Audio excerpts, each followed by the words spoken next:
Tish James gets flushed down the toilet. When I'm John Mike King, watch this young TikToker. Dang, y'all are real quiet today on the left, aren't you? Y'all must have seen what the appellate court did. We all saw it, right? Oh, that's right. They're not reporting it on the mainstream media. See, Donald Trump just got back $450 million that he spent on this appeals court. I'm John Mike King, and we've been celebrating that Trump just smoked him. He got $450 million back from Tish James. How's that feel? Here's Trish Reagan. Elise Stefanik's all over this one. She came out with a 64-page letter yesterday. We talked about this, in which she was going to the New York Committee on Professional Standards and saying, hey, wait a second, what is this lady doing given what the Court of Appeals? Elise has made similar commentary before, just several months ago. She said something similar, but now sending that letter, as I said, to the Committee on Professional Standards, thereby putting Letitia James in jeopardy of being disbarred, which she should be. Elise Stefanik is on the job. You guys know I'm a big fan of Elise Stefanik out of New York. She's putting pressure on them to disbar Letitia James for being a fraud. And we agree, absolutely be prosecuted. She's a fraud. 4 days after a judge ordered Donald Trump to pay $355 million for a decade of fraud,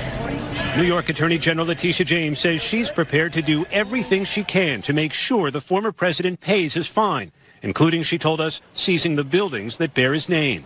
If he does not have funds to pay off the judgment, then we will seek, judgment enforcement mechanisms in court, and we will ask the judge to seize his assets. It's too bad, little lady, you got in front of your skis. Instead, we're going to take your job away. She needs to be disbarred. If you do not disbar her, she will not learn her lesson for trying to gouge and take and steal Trump Tower. 34 counts is what corrupt politician Letitia James decided she was going to try to charge Trump with.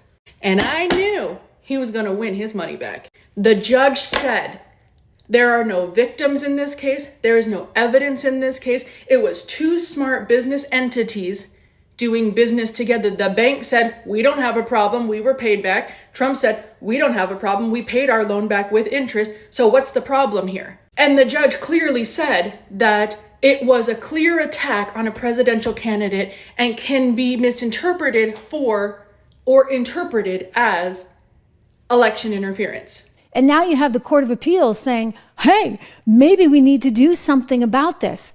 Maybe we actually need to try and rein in a woman like Letitia. I want to just jog your memory here. Remember what she was saying, how she was going to go after everything? It turned out the total bill came to $489 million.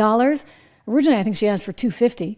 And then she came back with $3 something. But, Judge Arthur Engelgren, however you say his name, he's like, wait a second, no, we can do even better than that. How about $489 million? The whole thing was so ridiculous. Not only do I think they should all be sanctioned, I think Letitia James needs to be tried. I think she needs to be found guilty because she is, clearly, and I think she needs to be put in prison for election interference. I like this child. However, maybe she's a little naive about how New York politics work and how Democrats don't get prosecuted, but I'm with her on the sentiment. And now here's, is it Halpern? He is not a right winger or a left winger, but he's going to give you what the fallout is on Harris, this Letitia James thing. It's not working for the Democrats. I'm trying to describe what's happening in the race. I'm not rooting for Trump or Harris. I'm rooting for transparency, for understanding, and I'm a competitive reporter. I'm trying to tell people ahead of others what's going on. What's going on is what I know is going on is not based on partisanship or favor. It's based on sources in both sides. Okay, so those are his credentials, right? This is not partisanship. I just want you guys to let this one sink in. If you're sad today, this is going to make you happy. This is from a neutral source. There's no doubt in my mind that the polling, as I've characterized it this week, is accurate. That right now, Trump would win. The numbers are moving in his direction, and that her problems in each individual state with different demographic groups are pronounced. They're pronounced. And what is she going to do about it? How does she turn it around in such a short amount of time, guys? This is good news. Doesn't mean it's going to stay locked this way till voting day, but you're all going to get out there and vote. Let me know in the comments below. Should Tish James go to jail? Lock in your votes now. I'm John Mike Keene.